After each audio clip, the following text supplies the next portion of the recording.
हमारे channel motivational story में आपको खुश आमदीद। मेरा नाम शहाब खान बिना देरी के वीडियो शुरू करी है। कैसे हैं आप? उम्मीद है कि आप सब खैरियत से होंगे। आज के इस ब्लॉग के अंदर मैं आपको मोटिवेशनल स्टोरीज में बताने वाला हूं। हमारे अंदर एक रूहानी बीमारी आम पाई जाती है, वो बीमारी है बदगुमानी। हम किसी के भी बारे में बिना सोचे समझे उसकी मौजूदा हालत को देखकर बदगुमानी कर देते हैं। खास करके किसी हमारी बहन बेटी के बारे में बिना सोचे समझे कुछ भी बोल देते हैं। तो ये इस्लामी कहानी हमें ये सबक देती है कि हमें किसी की जाहिरी हालत को देखकर कोई भी नतीजे पर नहीं पहुंचना चाहिए। उम्मीद करता हूं हम ये स्टोरी से कुछ सबक लेंगे। तो आइए दोस्तों, आज का ब्लॉग शुरू करते हैं। एक आदमी के 4 बेटे थे। वो चाहता था कि उसके बेटे ये सबक सीख ले कि किसी को परखने में जल्दबाजी नहीं करनी चाहिए। इसलिए इस बात को समझाने के लिए उसने अपने बेटों एक सफर पर रवाना करने का फैसला किया और किसी दूर दराज इलाके में नाशपाती का एक दरख्त देखने के लिए भेजा। एक वक्त में एक बेटे को सफर पर भेजा के जाओ और उस दरख्त को देखकर आओ। बारी बारी सबका सफर शुरू हुआ। पहला बेटा सर्दी के मौसम में गया, दूसरा बारिश में, तीसरा गर्मी के मौसम में और सबसे छोटा बेटा खीजा के मौसम में गया। जब सब बेटे अपना अपना सफर खत्म करके वापस लौट आए तो उस आदमी ने अपने चारों बेटों को एक साथ बुलाया और सबसे उनके सफर की अलग अलग तफसील के बारे में पूछा। पहला बेटा जो सर्दी के मौसम में उस दरख्त को देखने के लिए गया था, उसने कहा कि वो दरख्त बहुत बदसूरत झुका हुआ और टेढ़ा सा था। दूसरे बेटे ने कहा नहीं, वो दरख्त तो बहुत हरा भरा था, बड़े बड़े पत्तों से भरा हुआ था। तीसरे बेटे ने इन दोनों से इख्तिलाफ किया,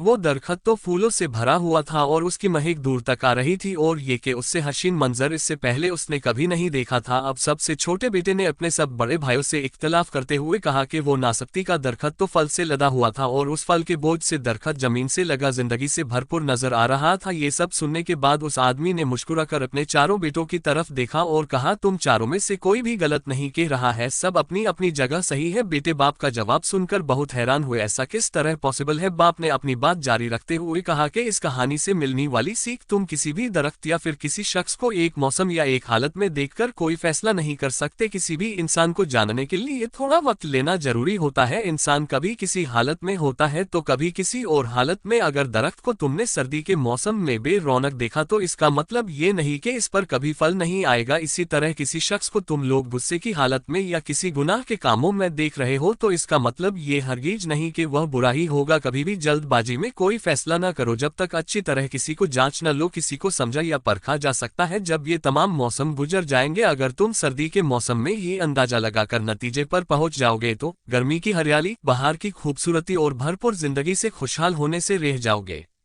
सिर्फ एक दुख परेशानी के लिए अपनी जिंदगी की बाकी खुशियों को दांव पर मत लगाओ। जिंदगी के एक बुरे मौसम को बुनियाद बनाकर बाकी जिंदगी को मत परखो। इस तरह अल्लाह तौला ने हर इंसान में भलाई और बुराई दोनों चीजें रखी है। इस हालत में भी अलग अलग मौसम की तरह बदगुमानी से हम सब की हिफाजत फरमाए। वीडियो अच्छी लगी हो तो लाइक और सब्सक्राइब जरूर करें।